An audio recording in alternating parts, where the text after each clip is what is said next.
En la madrugada helada de 1751, cuando todavía la niebla se pegaba a las cornisas como un hábito mojado, el sacristán de la catedral juró haber visto algo que no cabía en ninguna oración. Sobre el mármol del atrio, donde solo debía haber rocío y cera, apareció una hilera de huellas pequeñas, descalzas, que venían desde la acequia real y se detenían justo frente a la puerta mayor, sin cruzar el umbral, como si el agua misma hubiera aprendido a caminar, pero no se atreviera a entrar en casa de Dios. Lo inquietante no fue la humedad ni el barro, sino el rastro de olor, copal quemado, azufre tenue y por debajo un perfume dulce a nardo como de difunto reciente. En ese mismo instante, desde dentro del muro, no desde la torre ni desde el coro, sonó una campanada sola, hueca, como si alguien tocara el bronce del otro lado de la piedra sellada. Los fieles, que empezaban a reunirse para la primera misa, se quedaron clavados, y una mujer se persignó tan rápido que el rosario le golpeó los dientes, porque en la Ciudad de México, cuando el agua trae señales, siempre trae también un precio. ¿Quién se atrevería a jurar que aquello era brujería si la verdadera pregunta era otra? ¿A quién le convenía que todos miraran al nahual del agua mientras algo más, mucho más humano, se movía en secreto bajo las losas? Si quieres que continúe, escribe siguiente parte y suscríbete a El Expediente del Tiempo.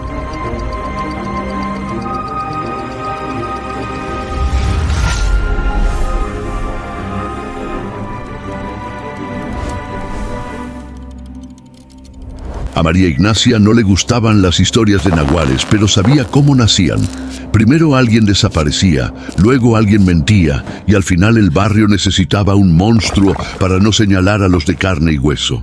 Ella lavaba ropa para casas de españoles en la calle de Tacuba, y por eso conocía dos ciudades: la de arriba, con balcones, capas limpias y carruajes, y la de abajo, donde el agua verdosa de la acequia lamía los muros y las ratas cruzaban como dueñas. Aquella mañana, antes de que el sol aclarara el zócalo, María Ignacia había llegado al atrio con un canasto al hombro porque le encargaron sábanas bendecidas por haber rozado el altar. Las criadas repetían supersticiones como si fueran recetas.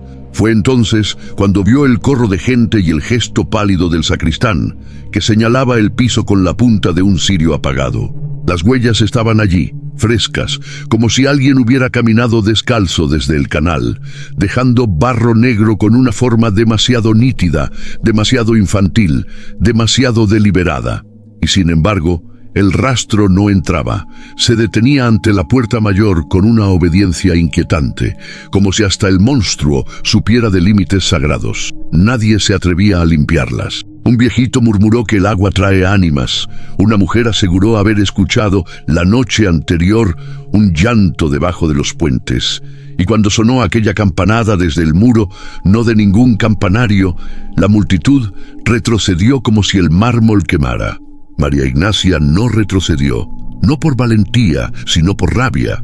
Hacía 3 días que su hermano, Tomás el Barquero, Tomás de los Remedios le decían por el barrio, no volvía con la chalupa, y la gente ya comenzaba a acomodar el rumor a su gusto, que si lo llamaron desde el agua, que si lo sedujo una mujer sin sombra, que si lo vio el nahual y lo marcó. A ella, en cambio, le había quedado en los dedos la verdad de lo cotidiano.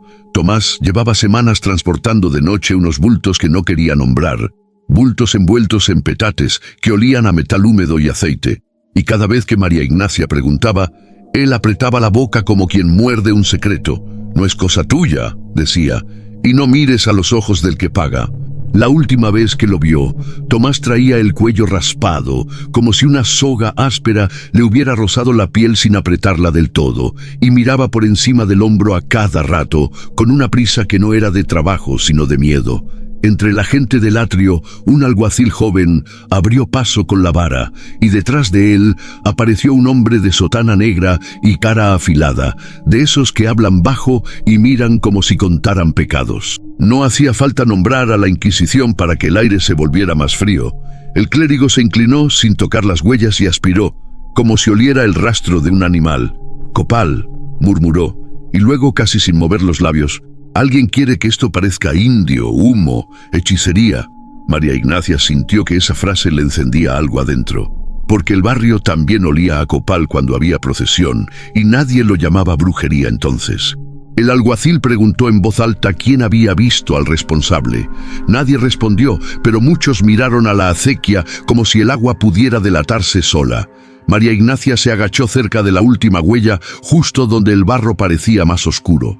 Vio un detalle que los demás no vieron porque estaban ocupados en temer. Junto al borde, donde debería haber solo tierra, había una marca fina, una línea doble, como de costura apretada, y en el centro, una raspadura recta, demasiado recta para ser de pie humano. Aquello no era un simple rastro, era una pieza hecha para dejar rastro, un artificio, un juego. Y si era un juego, entonces alguien lo estaba jugando con sangre ajena, con el nombre de su hermano, con el miedo del barrio. María Ignacia levantó la vista y encontró, del otro lado de la plaza, a un hombre que no encajaba con el rezo ni con el comercio. Capa buena, sombrero bajo, botas limpias pese al barro y una manera de mirar que no era de curioso, sino de dueño vigilando su propiedad. Cuando sus ojos se cruzaron, el hombre apartó la mirada de inmediato, como si no quisiera ser recordado. Esa evasión, en una ciudad donde todos esconden algo, fue lo único que sonó a verdad. A media mañana, el rumor ya había crecido como humedad en pared vieja. El nahual del agua dejó huellas en la catedral. En los portales se vendían estampitas de santos para amarrar la casa. En las cocinas se calentaba chocolate con más canela para espantar lo malo. Y en los puentes, los muchachos se asomaban con piedras en la mano, buscando ver un rostro en el reflejo. María Ignacia bajó hacia la acequia con su canasto vacío, no para lavar, sino para seguir la lógica que el barrio no seguía. Si alguien inventaba un monstruo, lo hacía desde un sitio donde pudiera controlar el miedo. Cerca del puente de Roldán, donde el agua era más espesa y el olor a lirio podrido se mezclaba con el de las cocinas, encontró la chalupa de su hermano amarrada a un poste, como si la hubiera dejado por un momento, y nunca hubiera vuelto. El remo estaba dentro, la cuerda del amarre tensa, y en el fondo de la embarcación, cubierto por un trapo, había un residuo brillante como escama, limadura de plata o de estaño pegada a la madera con grasa.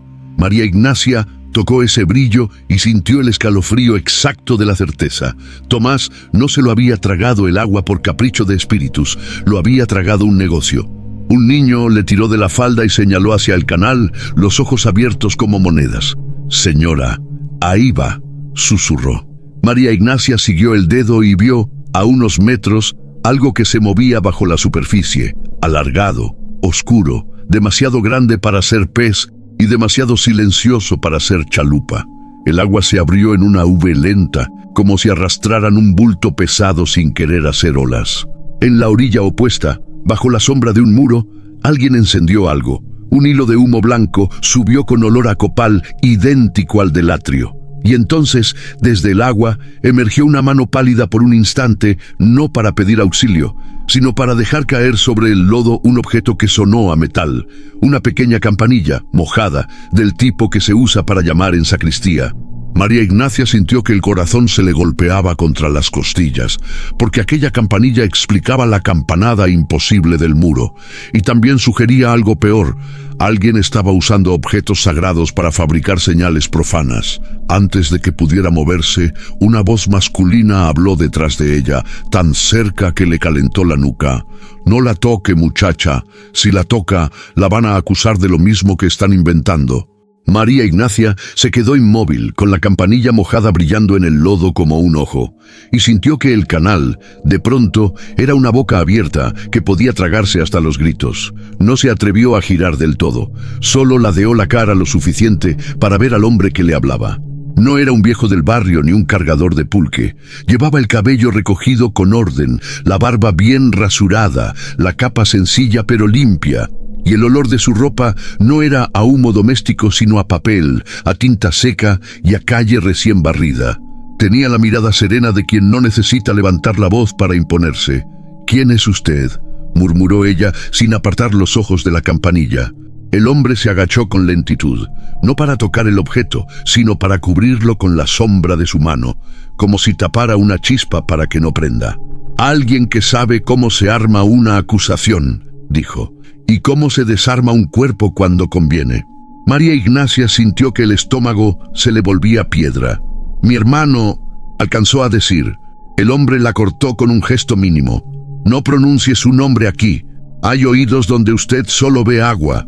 En la otra orilla el humo de copal seguía levantándose en una hebra fina, demasiado limpia para ser casual, y María Ignacia entendió que aquello era una señal para alguien, un faro al revés, no para salvar, sino para guiar la mentira. «Usted vio lo del atrio», insistió ella. «Vio las huellas». El hombre ladeó la cabeza como si aceptara una carga. «Vi el barro bien puesto, la forma pensada para que el pueblo diga Nahual antes de decir hombre». Entonces, con una precisión que le erizó la piel, añadió: «Y vi que alguien, en vez de rezar, estaba contando cuántos creían». María Ignacia recordó al hombre de botas limpias en la plaza, y un frío distinto le subió por la espalda. «¿Quién es?», preguntó. «No pregunte nombres todavía», respondió él. «Primero aprenda algo. En esta ciudad, lo sagrado no protege, sirve de coartada». Señaló la campanilla con el mentón. «Eso no cayó del agua por capricho. La dejaron para que usted la toque, para que la vean tocándola, y luego cuando alguien desaparezca de nuevo, digan: fue la lavandera, anda con lo del agua». María Ignacia apretó los labios hasta sentir sabor a sangre en la encía. No era brujería, era una trampa con dientes de ley. El hombre se incorporó y con una rapidez discreta tomó del suelo un pedazo de trapo viejo, lo dobló y lo arrojó con precisión sobre la campanilla, cubriéndola sin que pareciera importante. «Camínele», dijo, y esa palabra tan de calle la sorprendió en un hombre que olía a tinta. «¿A dónde?», preguntó ella. El hombre señaló con la mirada hacia un callejón lateral donde la humedad oscurecía los muros. «A donde no miran los que se creen dueños. Si se queda aquí, llega el alguacil y lo primero que hará será preguntarle por qué anda cerca de un objeto de iglesia. Y usted, con las manos manchadas de jabón y pobreza, no tiene respuesta que valga». María Ignacia quiso protestar, pero entonces oyó el golpe seco de una bota en la tierra y voces que venían por el puente. Hombres, 2 o 3, riéndose con esa risa que se da cuando uno carga una autoridad prestada. El hombre de tinta no esperó. Le rozó el codo con 2 dedos. Ni invasión ni ternura, solo dirección, y la llevó a un paso rápido por el callejón, pegados al muro, hasta que el canal quedó atrás como un mal sueño. Se metieron en una vecindad estrecha donde olía a maíz cocido y humedad vieja. Al fondo, en un cuarto casi vacío, una mujer anciana vendía velas y pedacitos de alumbre como si fuera botica. El hombre le dijo algo al oído y la anciana les abrió una puerta interior que daba a un corredor aún más angosto. Allí, lejos del puente, el hombre por fin habló con el nombre propio de las cosas. «Me llaman Orozco», dijo, sin ofrecer más. «Trabajo para un escribano que a veces copia papeles para la renta y a veces copia para gente que no quiere ser nombrada». María Ignacia lo miró con desconfianza, pero también con esa necesidad de agarrarse a algo que no sea rumor. «¿Y por qué me ayuda?», soltó ella. Orozco sostuvo la mirada un segundo, cansado. «Porque si hoy culpan a un nahual, mañana culpan a cualquier pobre, y yo ya vi demasiadas hogueras encendidas con leña de inocentes». Porque su hermano cayó, como si medir lo que iba a decir fuera parte de sobrevivir. Su hermano tocó una puerta que no debía. Y cuando uno toca esa puerta, el agua deja de ser agua. María Ignacia se quedó tiesa. «Usted sabe dónde está», exigió, pero la voz se le quebró. Orozco negó despacio. «Sé dónde estuvo y sé con quién estuvo». Sacó del interior de la capa un trozo de papel doblado, manchado por la humedad, y se lo mostró sin entregarlo todavía, como si el papel fuera un arma y ella tuviera que elegir si cargarla. Anoche, antes de que saliera la campanada desde el muro, hubo un movimiento raro en la calle del reloj. Hombres descargando bultos, sin pregones, sin permiso. Iban hacia el antiguo colegio, por una puerta trasera que no debería abrirse. María Ignacia sintió un sobresalto. Esa parte de la ciudad era de piedra y ecos, de instituciones que guardaban secretos por costumbre. «¿Y qué tiene que ver conmigo?», preguntó, aunque ya lo sabía. Orozco por fin le tendió el papel. «Esto apareció en una mesa de escribano. Es una lista de cargas y pagos. No tiene firmas, porque los cobardes nunca firman cuando el dinero es sucio. Pero en el margen hay una señal, una gota dibujada y al lado una palabra: acequia. María Ignacia leyó sin entender del todo las cuentas, pero vio lo suficiente: horarios de paso, nombres de calles, cantidades que no cabían en un simple transporte de mercancía. Y un apunte más: campana asegurada. Eso le heló la sangre. ¿Campana?, repitió. Orozco respiró hondo. La campana del muro, la que asustó a todos. No fue milagro, fue un mecanismo, un metal golpeado desde dentro, donde nadie mira. Y si pueden hacer sonar una campana desde un muro cerrado, pueden hacer desaparecer a un hombre en una acequia sin que nadie lo vea. María Ignacia apretó el papel como si quisiera estrujarle la verdad. ¿Quiénes?, insistió. Orozco se inclinó y bajó la voz hasta volverla casi un secreto. Los mismos que hoy apuntan al nahual, porque mientras el barrio mira el agua con miedo, ellos mueven cosas por debajo, por túneles viejos, por desagües, por pasajes que vienen desde los tiempos en que esta ciudad era laguna. Contrabando, muchacha, plata que no pasa por la casa de moneda como debe, pólvora que no debería andar en manos privadas y papeles que compran silencios. María Ignacia sintió un mareo breve, como si la ciudad entera fuera un tablero bajo sus pies. No era solo su hermano, era un engranaje. Quiso preguntar por la Inquisición, por el cura de la catedral, por el hombre de botas limpias, pero Orozco volvió a cortar sus palabras antes de que nacieran. «No diga Inquisición aquí», advirtió, como si la palabra misma tuviera oídos. Ellos no se ensucian las manos siempre, a veces solo prestan el miedo. Y cuando el miedo tiene sotana, la gente se arrodilla sin preguntar. El corredor crujió en algún punto y ambos guardaron silencio, escuchando. Afuera se oyó el paso de un carro y el jadeo de una mula. Luego, una voz masculina, cercana, dijo con tono de burla: «Dicen que el agua deja huellas ahora. ¡Qué conveniente!». Orozco se puso rígido. María Ignacia reconoció esa voz aunque no supiera de quién. Era la voz de alguien que disfruta el rumor porque lo controla. Orozco empujó a María Ignacia hacia el fondo del cuarto, detrás de un biombo viejo. «No respire fuerte», murmuró. La puerta exterior se abrió con un golpe y entró el olor a calle mojada. Un hombre cruzó el umbral, botas limpias, capa buena y una forma de mirar que no buscaba velas sino presencias. La anciana de las velas habló con dulzura fingida. «¿Qué se le ofrece, señor?». El hombre respondió sin perder la calma: «Busco a una muchacha. Lavandera. Anda haciendo preguntas por un barquero perdido». María Ignacia sintió que el corazón le retumbaba en las sienes. La anciana soltó una risita humilde. «Aquí vienen muchas, señor. ¿Cómo se llama?». El hombre tardó un segundo. «María Ignacia».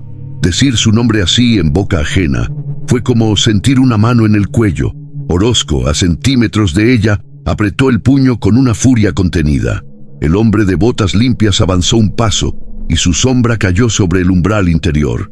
«Dígale», dijo como quien dicta una carta, «que deje de mirar el agua, que el agua se lleva a quien insiste». La anciana fingió ofenderse. «Ay, señor, ¿qué cosas dice?». El hombre soltó una moneda sobre la mesa, moneda que sonó pesada, y añadió con la misma voz tranquila: «Hay huellas en el atrio porque alguien las puso, y habrá un culpable porque alguien lo necesita. No quiero que esa culpable sea una lavandera, a menos que ella lo pida». Luego se dio la vuelta con la seguridad de quien ya dejó su veneno. Cuando la puerta se cerró y los pasos se alejaron, María Ignacia salió detrás del biombo con la garganta seca. «Me están cazando», dijo, y no era pregunta. Orozco asintió, serio. «Sí, y eso significa que usted ya está cerca de algo que les duele». María Ignacia apretó el papel de cuentas hasta arrugarlo. «¿Qué hago?». Orozco la miró como se mira a alguien que va a cruzar un puente roto. «Esta noche, antes de la segunda campanada del toque de queda, regrese al atrio. Pero no por la plaza, por detrás, por la calle angosta que huele a copal. Si ve otra vez huellas, no las siga con los ojos, sígalas con la cabeza. Busque dónde se detienen y qué pared suena diferente. La campana no nació del milagro, nació de un hueco». María Ignacia tragó saliva. «¿Y mi hermano?». Orozco bajó la voz todavía más. «Si está vivo, lo guardan donde guardan lo que no puede hablar. Y esos lugares, en esta ciudad, suelen estar debajo de lo que todos veneran. María Ignacia quiso preguntar cómo se entra a un hueco bajo la catedral sin que el mundo lo note, pero en ese momento, desde el exterior, se oyó otra campanada lejana y no venía de ninguna torre. Venía, como la primera, desde adentro de la piedra. María Ignacia sintió que el suelo bajo sus pies no era suelo, sino una tapa. Y por primera vez el terror no tuvo forma de nahual ni de espíritu. Tuvo forma de ciudad, de pasadizo, de hombres con botas limpias que sabían su nombre. Cuando la segunda campanada sonó desde dentro de la piedra, María Ignacia sintió el impulso de salir corriendo como si el eco pudiera alcanzarla. Pero no corrió, porque el miedo ya le había cobrado demasiado y además, Orozco tenía razón. El miedo en esa ciudad era una cuerda que otros jalaban desde la sombra. Esperó a que el cielo se oscureciera del todo y a que el toque de queda empezara a ordenar los pasos ajenos. Ese orden que no protege a los pobres, sino que los deja solos en las calles vacías. Se cubrió con el rebozo más sobrio que tenía. Se ensució un poco las manos con tierra húmeda, no por teatro, sino porque en la noche la limpieza llama más la atención que la mugre. Y salió por callejuelas que olían a agua estancada y carbón, evitando las esquinas donde solían pararse los serenos con su farol y su canto de horas. El centro, a esas horas, parecía otra ciudad. Las luces eran pocas, la piedra devolvía los sonidos con una claridad cruel, y de vez en cuando el viento arrastraba una bocanada de copal como si alguien rezara a escondidas. María Ignacia llegó a la cercanía del atrio sin entrar a la plaza. Se metió por una calle angosta donde las paredes estaban tan cerca que el aliento se volvía visible entre ellas, y allí, tal como Orozco había dicho, el olor a copal era más fuerte, como si alguien lo hubiera derramado a propósito en el aire para que se pegara en la memoria. Se pegó a una esquina y miró. El atrio no estaba vacío. Dos figuras se movían con la prisa contenida de los que trabajan en lo ilegal, y no eran feligreses nocturnos. Llevaban capas oscuras, sombreros bajos, y una de ellas cargaba un bulto largo envuelto en manta. Lo arrastraban sin hacer ruido, pero el suelo de piedra traicionaba cualquier peso. María Ignacia contuvo la respiración hasta que los vio detenerse junto a la puerta mayor. Allí uno se agachó y con una destreza que dolía de ver, sacó de debajo de la capa algo que no parecía herramienta de carpintero ni rosario. Un artilugio de madera y cuero pequeño, con forma de pie infantil y un borde rígido que dejaba una marca demasiado perfecta. Untó el borde con barro oscuro que traía en una jarrita y presionó 1, 2, 3 veces, dejando huellas frescas, pequeñas, deliberadas. Luego, como si el teatro necesitara perfume, encendió un pellizco de copal y lo dejó fumar apenas un instante. María Ignacia sintió un frío de indignación. No era el agua, era la mano humana inventando lo que después castiga. El segundo hombre, el del bulto, se colocó junto al muro y palpó la piedra con los dedos como quien conoce una cerradura invisible. Encontró una junta casi imperceptible, empujó en un punto y algo cedió con un sonido tan leve que podría confundirse con un suspiro. Allí estaba, la pared que respiraba diferente. María Ignacia entendió de golpe la campanada imposible. No venía del cielo, venía de un hueco. El hombre metió el brazo y, desde dentro, se oyó un golpe metálico apagado, como si tocara una campana pequeña contra algo, para que el sonido viajara por la piedra sin revelar su origen. La vibración le subió por los dientes a María Ignacia. Era terror puro, no por lo sobrenatural, sino por la certeza de que lo sagrado tenía una puerta trasera para los que pagaban. Dio un paso involuntario y una piedrita rodó bajo su alpargata. El sonido fue nada. Pero en la noche el nada es un grito. Una de las figuras se volvió. La luz pobre de la luna alcanzó a dibujar el perfil de una bota limpia. María Ignacia se pegó al muro y cerró los ojos como si la oscuridad fuera manta, pero escuchó el roce de tela acercándose. Entonces una voz apareció detrás de ella, inesperada, suave y urgente. «No mire, camine». Era Orozco, surgido de una sombra que parecía no haber estado allí un segundo antes. Le tomó el codo y la empujó hacia el callejón sin brusquedad, como quien conduce a alguien para que no parezca persecución. María Ignacia quiso resistirse, porque el hueco estaba ahí, al alcance, y su hermano quizá también.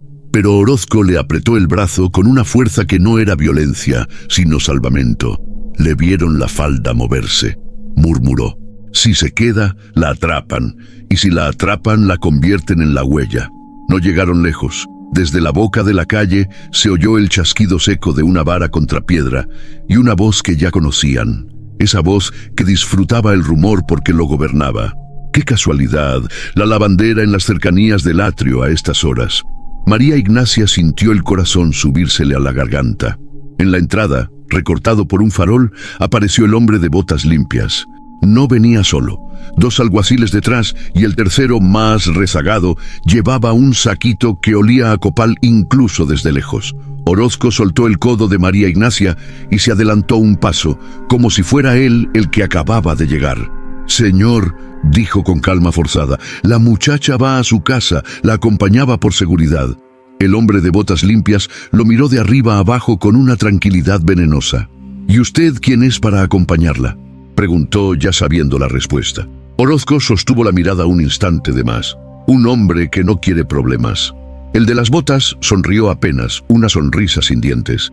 «Entonces no los busque, porque esta ciudad se traga a los que caminan de noche, igual que el agua». María Ignacia sintió que la acorralaban sin tocarla. Así se cazaba en la capital, con palabras que abrían jaulas. Uno de los alguaciles se acercó con la mano extendida, no para golpear todavía, sino para registrar. Orozco giró el cuerpo con un movimiento mínimo, interponiéndose como si fuera un accidente. «Déjenla», dijo, «no trae nada». El hombre de botas limpias inclinó la cabeza. «Eso se comprueba». Y entonces, con una velocidad que no parecía propia de un escribiente, Orozco hizo lo único que podía salvar a María Ignacia sin salvarse él. Sacó del interior de su capa el papel de cuentas, lo levantó como si fuera un talismán y lo lanzó hacia el canal lateral, donde el agua negra lo esperaba. El papel voló un segundo, como un pájaro torpe, y cayó con un chapuzón. El hombre de botas limpias perdió la calma por primera vez. Sus ojos se encendieron con una ira limpia. «Idiota», soltó, y esa palabra tan poco elegante lo delató más que cualquier confesión. «Agárrenlo». María Ignacia, en ese instante, no pensó. Actuó. Se dio la vuelta y corrió por el callejón, con el rebozo golpeándole las piernas y el aire cortándole la garganta. Oyó detrás el forcejeo, un golpe sordo. La respiración de hombres que se mueven como jauría. No se atrevió a mirar atrás, pero el sonido de un cuerpo contra pared le dijo que Orozco estaba pagando el precio. «María Ignacia», alcanzó a oír, no como llamado tierno, sino como aviso. Ella siguió porque si se detenía, lo hacía inútil. Doblando una esquina, se metió en una puerta entreabierta de vecindad, bajó unos escalones de piedra húmeda y se escondió detrás de unos toneles vacíos. El corazón le golpeaba tanto que le parecía que se oía en la calle. Afuera, la voz del hombre de botas limpias ordenaba con frialdad recuperada: «La quiero viva, viva y asustada, que aprenda». Pasaron minutos que parecieron horas. Cuando al fin los pasos se alejaron, María Ignacia salió del escondite con las manos temblando y la rabia ardiéndole en el pecho. El papel de cuentas se había ido al agua. Sí, pero ella había visto algo más valioso. El hueco en el muro, el artilugio de las huellas, el copal usado como disfraz. Y también había aprendido otra cosa. Ya no se trataba solo de su hermano.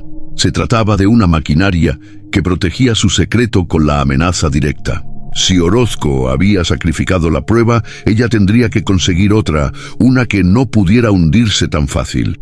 Volvió a moverse entre sombras, rodeando la plaza por calles donde la piedra parecía sudar. Llegó otra vez al atrio, pero ahora con una decisión que ya no era curiosidad, era necesidad. No había nadie a la vista. La puerta mayor seguía cerrada. Las huellas pequeñas, recién puestas, brillaban con humedad, y el olor a copal flotaba como un aliento ajeno.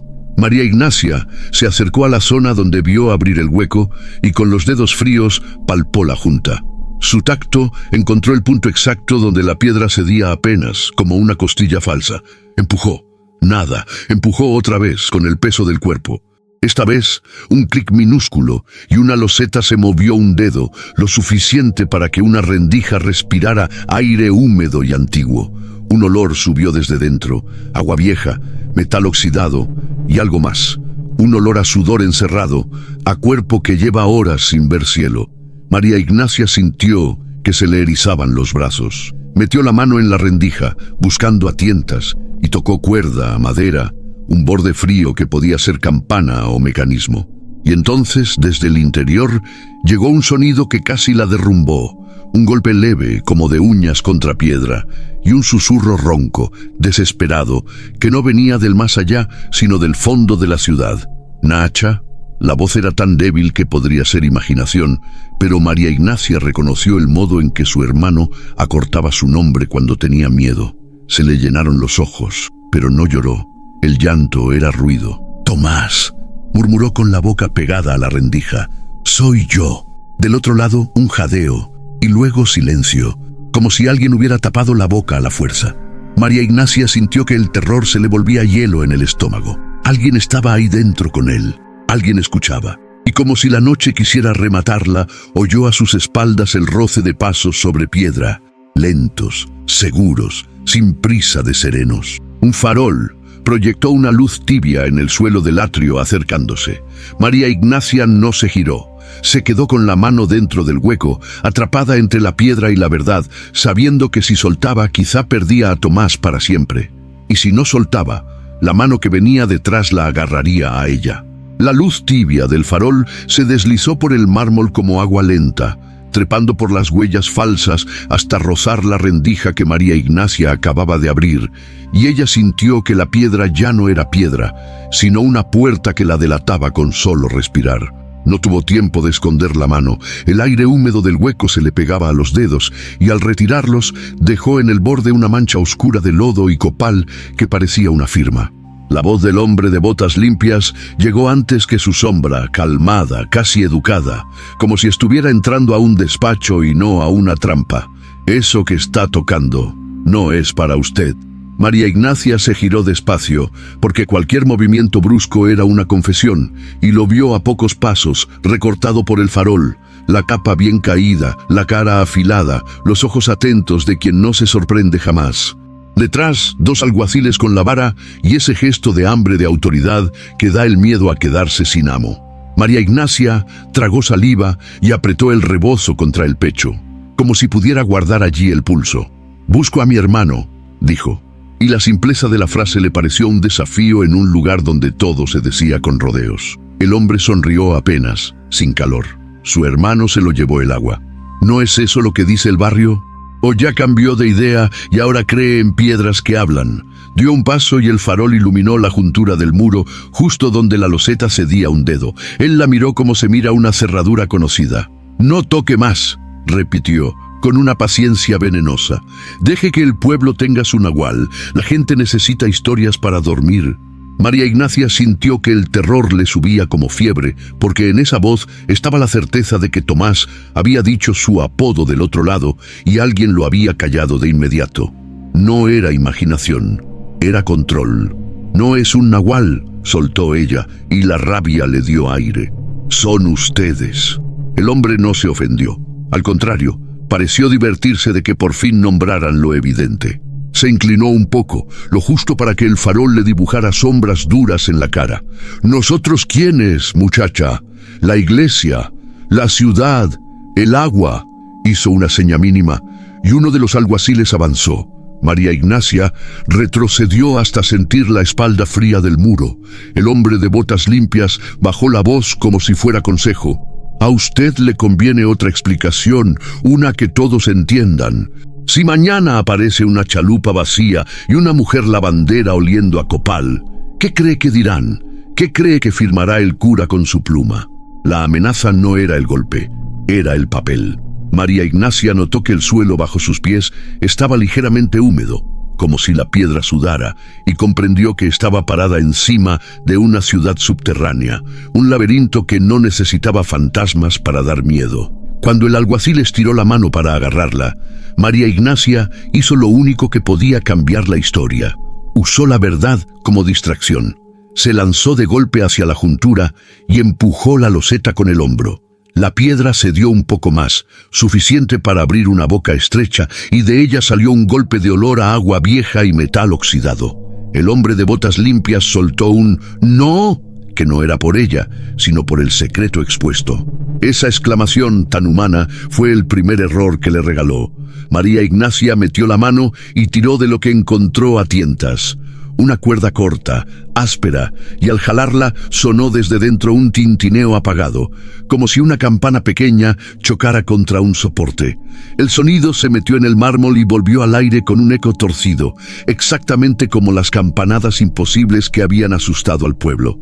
«¿Oyen?», gritó ella, con la voz quebrada pero firme. «Ahí está su milagro». El alguacil se quedó dudando un instante y ese instante bastó. María Ignacia se agachó, empujó la loseta con ambas manos y antes de que pudieran sujetarla, se deslizó por la abertura, raspándose el brazo, cayendo de lado en una oscuridad húmeda que la tragó como una garganta. Abajo no había infierno, pero había algo peor, un pasadizo real. El agua le llegó a los tobillos de inmediato, fría como filo, y la oscuridad olía a barro antiguo, a grasa de lámpara y a miedo enjaulado. Arriba oyó gritos y el golpe de botas sobre mármol. La loseta se movió, dejaron caer el farol, y la luz amarilla se filtró por la abertura como un cuchillo.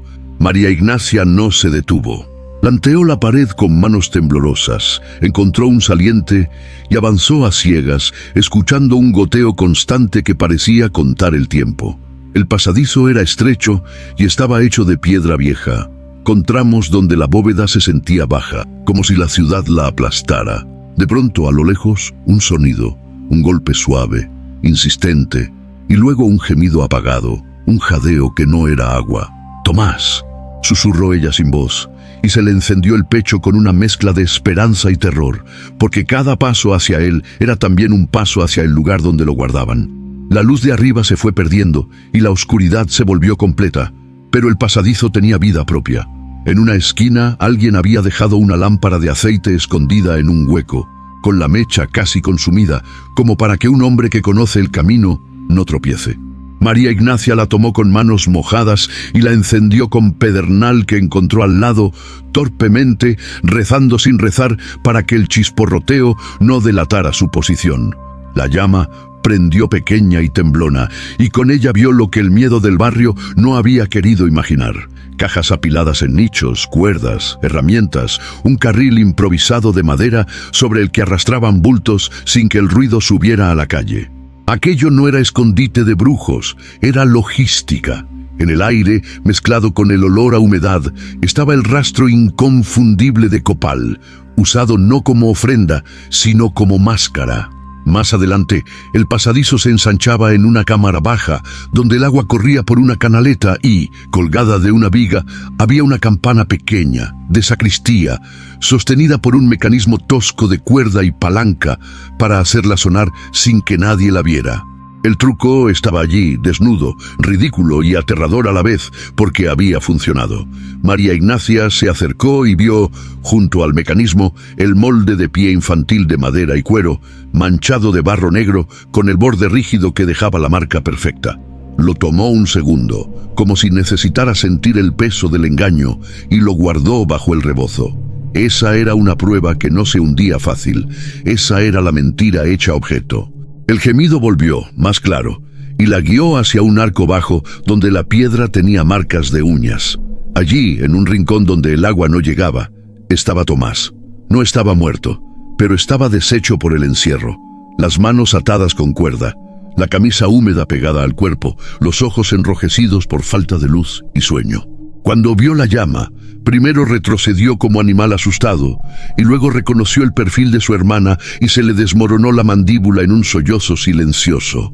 «Nacha», alcanzó a decir, y esa palabra le rompió a María Ignacia el último dique. «Aquí estoy», susurró ella, corriendo hacia él y cortando la cuerda con una navajita pequeña que llevaba para el trabajo. Al tocarle las muñecas, sintió la piel hinchada y fría, y le dio un miedo feroz de llegar tarde por un suspiro. Tomás la miró con desesperación lúcida. «No debiste», dijo, y el aire le silbó en la garganta. Te van a hacer culpable». María Ignacia apretó los dientes. «Ya lo intentan, y por eso vamos a salir con algo más que lágrimas». Tomás tragó saliva, y con la poca fuerza que le quedaba, señaló la cámara del mecanismo. «Los papeles», susurró. «Tienen un libro, Un libro de entradas, con nombres. María Ignacia sintió que el mundo se acomodaba. La prueba que Orozco no pudo salvar del agua existía en otra forma, más pesada, más peligrosa. ¿Dónde?, preguntó, y Tomás señaló un nicho detrás de una tabla apoyada. Ahí, pero no lo agarres con las manos limpias. Huele a tinta y a culpa. No terminaron de moverse cuando llegó desde el pasadizo el chapoteo de pasos. Arriba, en el atrio, debieron haber encontrado la abertura completa y alguien había bajado. El sonido de botas en agua era el peor sonido, porque era humano en el lugar donde el miedo prefiere imaginar bestias. La voz del hombre de botas limpias resonó en la piedra sin prisa, segura. María Ignacia, qué terquedad la suya. La llama de la lámpara tembló como si la respiración del pasadizo fuera un animal. Tomás apretó el brazo de su hermana con dedos entumidos. «No mires, no respondas», murmuró, como si el eco pudiera delatarlos. María Ignacia, sin embargo, sintió que ya no tenía derecho a esconderse sin llevarse algo. Se arrastró hasta el nicho indicado, apartó la tabla y encontró un cuaderno grueso, encuadernado en piel, protegido con un paño encerado. Lo abrió apenas, lo suficiente para ver líneas de tinta reciente, columnas de cantidades, fechas y al margen marcas pequeñas. Acequia, campana, colegio, casa de moneda, palabras que eran cuchillos porque tenían dirección. Alcanzó a distinguir, entre abreviaturas, el apodo con que el barrio nombraba al hombre de botas limpias, Don L, y otro nombre que le heló el alma por lo impensable, la inicial de un clérigo que todos conocían por su voz en misa. La maquinaria no solo prestaba miedo, prestaba altar. Los pasos se acercaron. María Ignacia cerró el cuaderno y lo abrazó contra el pecho como se abraza a un niño, y entonces vio, al fondo de la cámara, una canaleta más ancha por donde corría el agua hacia el desagüe. Si se metían allí, podían desaparecer bajo la ciudad antes de que los alcanzaran, pero el agua era baja y sucia, y el túnel quizá se estrechaba hasta ahogarlos. Tomás la miró, entendiendo el dilema sin palabras. «Prefiero el agua», dijo él, con una voz tan débil que parecía un rezo, «a volver a esa piedra». María Ignacia asintió, y en ese gesto sintió el verdadero terror. No era morir sin que nadie supiera por qué.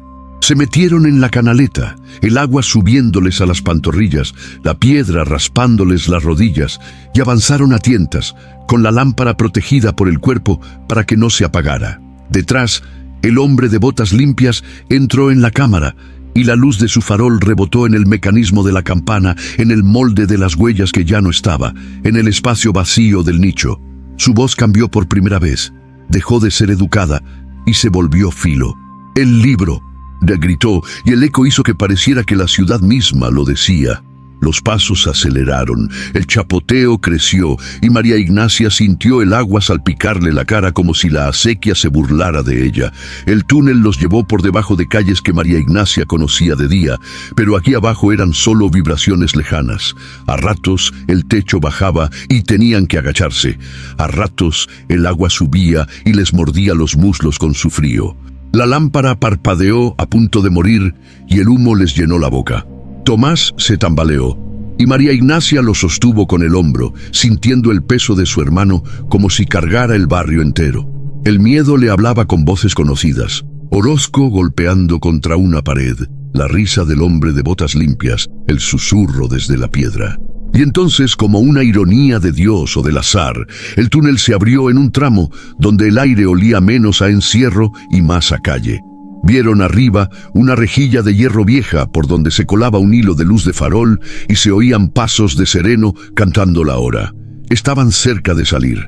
María Ignacia apoyó el cuaderno contra el pecho, miró a Tomás y por primera vez en toda la noche se permitió una chispa de alivio, tan breve como peligrosa. Porque detrás de ellos, en la oscuridad del túnel, el farol del hombre de botas limpias apareció como un ojo, acercándose, y su voz volvió a sonar con una calma recuperada, todavía más aterradora por eso. «No importa cuánto corran, arriba también es mío». María Ignacia apretó los dientes, levantó la lámpara como quien levanta un arma, y se lanzó hacia la rejilla, buscando el pestillo con los dedos mojados. El hierro estaba frío, viejo, y parecía no querer ceder. Tomás jadeó apoyándose en ella. El farol detrás se acercó otro paso. María Ignacia sintió que el tiempo se convertía en una cuerda tensada al máximo, y justo cuando el pestillo crujió por fin y la rejilla se abrió un dedo, oyó arriba el sonido más inesperado de todos, no una campana falsa, sino un silbato real de ronda y voces nuevas que no obedecían al hombre de botas limpias. «¡Alto ahí!», gritó alguien desde la calle. La luz de otro farol se asomó por la rejilla, y María Ignacia, con las manos temblando, supo que la siguiente cara que vería decidiría si aquella noche se convertía en justicia o en hoguera. La rejilla cedió apenas lo suficiente para que la luz de la calle cayera como una bendición sucia sobre el rostro de María Ignacia. Arriba, el sereno sostenía su farol con una mano y el silbato todavía temblaba en su otra. No era un héroe, era un hombre cansado que por una vez oyó un ruido donde no debía haberlo y decidió no ignorarlo. «¿Quién anda ahí abajo?», gritó, y su voz rebotó en el hierro con ese eco de madrugada que vuelve todo más grande. María Ignacia empujó la rejilla con un último esfuerzo, se raspó los nudillos y asomó la cabeza, empapada, con el rebozo pegado al cuello y el cuaderno de piel abrazado como si fuera un hijo. «¡Auxilio!», dijo, y la palabra le salió ronca, pero no suplicante, le salió como orden. Detrás, Tomás apareció tambaleándose, y el sereno, al ver a un hombre medio muerto salir del vientre de la ciudad, retrocedió un paso con la boca abierta, porque aquello no entraba en sus rondas ni en sus rezos. «¿De dónde?», alcanzó a decir, y entonces vio el agua que les chorreaba, negra, y entendió sin comprender. El golpe de terror verdadero llegó un segundo después desde abajo. El farol del hombre de botas limpias, ese ojo caliente en el túnel, se acercó a la abertura con calma infinita. María Ignacia no lo vio al principio. Lo sintió, porque el aire cambió, como cambia cuando entra alguien que manda. El sereno alzó su farol para mirar mejor, y el haz de luz iluminó un instante la cara del perseguidor. Pómulos afilados, piel bien cuidada, una serenidad peligrosa que no correspondía al lodo de esos pasadizos. «Cierre eso», ordenó el hombre desde abajo, con una autoridad que no pedía permiso. «Asunto de la iglesia». El sereno dudó, y ese fue el milagro pequeño de la noche. Dudó, porque en la calle, lejos del atrio, aquella voz ya no sonaba sagrada, sonaba a mentira bien vestida. «¿Y usted quién es?», preguntó el sereno, y la simpleza de la pregunta hizo temblar algo que llevaba años sin temblar. María Ignacia aprovechó el resquicio de duda como se aprovecha una grieta en una presa. «¡No lo cierre!», gritó, y levantó el cuaderno lo suficiente para que el sereno viera su grosor, su piel, su peso real. «Traigo pruebas. Nos tenían encerrados bajo la catedral. No es nahual, es negocio». El sereno miró el cuaderno, miró a Tomás deshecho, miró de nuevo a la boca de la alcantarilla y su instinto de sobrevivir peleó con algo que casi nunca gana: la decencia. Por detrás de él, atraídos por el silbato, aparecieron 2 rondas más, y con ellos un cabo de guardia que llevaba una alabarda y un gesto de fastidio. «¿Qué alboroto es este?», gruñó. El hombre de botas limpias, viendo que ya no era un diálogo privado, cambió el tono, subió la voz con teatralidad y dijo lo que necesitaba que todos oyeran. «Detengan a esa mujer, está profanando, está robando documentos de la iglesia, se metió donde no debía». La palabra profanando era un cuchillo viejo, hecho para cortar cabezas sin ensuciar manos. María Ignacia sintió el filo de ese cuchillo acercarse. Con la misma rapidez con la que otros inventaban huellas, él estaba inventando una acusación. «Me metí porque me llevaron a mi hermano», replicó ella, y no se dio cuenta de que estaba llorando hasta que la lágrima se mezcló con el agua sucia en su mejilla. Tomás, con la voz rota, consiguió decir: «Nos usaron para el paso de cajas, campana, huellas, copal». Su testimonio salió en pedazos, pero cada pedazo caía en el lugar exacto del miedo. El cabo de guardia frunció el ceño, incómodo, porque la palabra copal no encajaba con robos comunes y campana no encajaba con pobres. El hombre de botas limpias dio un paso hacia la abertura, como si fuera a subir, y los rondas instintivamente levantaron sus armas, no por valentía sino por reflejo. Nadie sube de una alcantarilla con esa seguridad sin ser peligroso. El perseguidor entendió que el aire se le estaba girando en contra y por primera vez mostró la verdadera cara del poder. No discutió, no suplicó, ofreció. Sacó una bolsa pequeña y la dejó caer al borde de la rejilla. Sonó a moneda. «No han visto nada», dijo, suave. «Llévenlos a su casa, dejen el libro aquí y mañana tendrán un favor». El cabo de guardia miró la bolsa y en su mirada pasó la guerra de todos los días. Hambre contra conciencia. María Ignacia apretó el cuaderno contra el pecho y sintió que si perdía ese objeto, la historia volvería a ser nahual y humo, y Orozco habría muerto por nada. Entonces hizo lo que jamás habría imaginado. Rompió el teatro con una verdad demasiado concreta para volverse leyenda. Abrió el cuaderno por una página al azar. Lo acercó al farol y señaló con el dedo una línea donde se leía una inicial, una fecha, una calle, y al margen una palabra repetida como golpe: acequia. Luego pasó a otra página donde aparecía campana asegurada, y otra donde, en un descuido de soberbia, un nombre abreviado apuntaba hacia la casa de moneda. «Esto no es brujería», dijo mirando al cabo, mirándolo como se mira a un hombre de carne, no a un uniforme. «Esto es robo al rey, y usted lo sabe. La palabra rey tiene peso en un virreinato, incluso cuando todos la usan para justificar abusos». El cabo tragó saliva. El hombre de botas limpias se tensó apenas. Un músculo en la mandíbula, y ese gesto mínimo lo delató. No le tenía miedo a la iglesia ni al barrio. Le tenía miedo a una contabilidad mal puesta en manos correctas. El cabo miró a sus rondas y tomó una decisión que no era heroica, pero sí práctica. «Llévenlos al cuartel», ordenó, «y que venga un escribano del juez». El hombre de botas limpias sonrió, pero ya sin seguridad. «Están cometiendo un error», dijo, y su voz volvió a volverse cuchillo. «Hay cosas que no se escriben». El sereno, que había visto a un hombre salir del agua, por fin encontró una valentía pequeña y sucia. «Pues hoy se escriben», respondió. En el cuartel, mientras Tomás temblaba envuelto en una manta y María Ignacia sostenía el cuaderno como si fuera el único fuego, apareció un escribano somnoliento que empezó a anotar con la pluma temblorosa. Al ver el libro de piel, se le despertó el ojo profesional. Sabía reconocer un registro de entradas y pagos. Esa noche no se resolvió todo en un golpe, porque la justicia tarda cuando el dinero es viejo, pero se abrió una grieta. Y las grietas en muros de secretos son sentencia. Lo más peligroso fue lo que no se dijo en voz alta. El hombre de botas limpias no era un loco suelto. Era el brazo visible de una red que tocaba sacristías, bodegas, pasadizos, y que usaba el miedo indígena como cortina para mover plata y pólvora sin control. La revelación racional, al final, fue esta. El nahual del agua era una puesta en escena de contrabandistas con acceso a túneles y a objetos sagrados. Fabricaban huellas con moldes, perfumaban el pánico con copal y hacían sonar una campana escondida para que el barrio creyera en espíritus, mientras ellos vaciaban cajas por debajo de la ciudad. Y sin embargo, el verdadero susto llegó al amanecer, cuando María Ignacia creyó que ya podía respirar. Un soldado entró al cuartel con cara pálida y dijo que habían encontrado a Orozco vivo, pero golpeado, tirado cerca de la acequia, con la ropa empapada y la boca llena de tierra, como si le hubieran querido callar la lengua desde adentro. María Ignacia corrió a verlo y cuando Orozco abrió los ojos, apenas tuvo fuerza para una frase. «El libro», susurró, «no lo suelte». María Ignacia asintió. Y Orozco, con un hilo de vida, añadió algo que le dejó el corazón helado. «Arriba, también». No terminó. Se desmayó.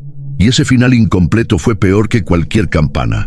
Porque María Ignacia entendió que el hombre de botas limpias había dicho la verdad más aterradora de todas. Arriba también era suyo. O al menos, arriba también estaba tocado. A la mañana siguiente, los rumores en el barrio cambiaron de forma como humo. Ya no hablaban solo de huellas, hablaban de una lavandera que salió del agua con un libro del diablo. Hablaban de que la iglesia castiga a quien mira por debajo. Hablaban de que Tomás volvió marcado por la acequia. Y María Ignacia, sentada con el cuaderno cerrado entre las manos, comprendió que la ciudad no iba a dejarla en paz, aunque hubiera salvado a su hermano. Había ganado la verdad, sí, pero la verdad en la Ciudad de México de 1751 no era una lámpara, era una antorcha que te delata. Esa noche, antes de dormir, María Ignacia se asomó al patio del cuartel. La luna se reflejaba en un charco, y el reflejo por un instante le pareció una boca. Entonces oyó, muy lejos, una campanada única, no desde la catedral, sino desde algún otro muro de piedra, en algún otro punto de la ciudad. El mecanismo seguía existiendo, o había otro. La red seguía respirando, y María Ignacia apretó el cuaderno contra el pecho con la certeza amarga de que, aunque el nahual del agua nunca fue real, el monstruo verdadero, ese que compra silencio y fabrica miedo, todavía caminaba con botas limpias sobre la ciudad, hasta el próximo enigma del expediente del tiempo. ¿Tú qué habrías hecho en el lugar de María Ignacia? ¿Soltar el libro para salvar tu vida o cargarlo aunque te conviertan en leyenda peligrosa? ¿Crees que el miedo del barrio fue ingenuidad o una forma de supervivencia que otros aprendieron a explotar? Si te atrapó este secreto de 1751, suscríbete y comenta Acequia para que sigamos desenterrando historias que la piedra aún quiere callar.